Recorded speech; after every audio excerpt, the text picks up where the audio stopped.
কিছু মানুষ আছে দেখবেন, তাদের মুখে কোনো ফিল্টারই নাই, মুখে যা আসে তাই বলে ফেলে।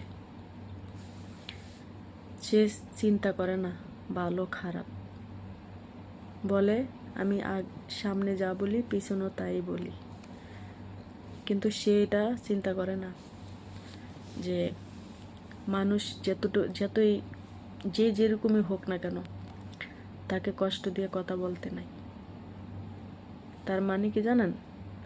তার মানে হয়েছে যে সে একটা অহংকারী, তাই সে মানুষের মূল্যটা বুঝলো না।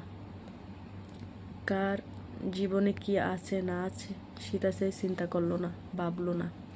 তাই তো সে কষ্ট দিয়ে কথা বলতে তার বিবেকে বাজলো না। এই ধরনের মানুষের থেকে দূরে থাকবেন। আর এই ধরনের মানুষকে আল্লাহ পছন্দ করে না। সে একটা অহংকারী হয়ে যায় যারা এই ধরনের কথা মানুষকে বলে। ঠিক আছে?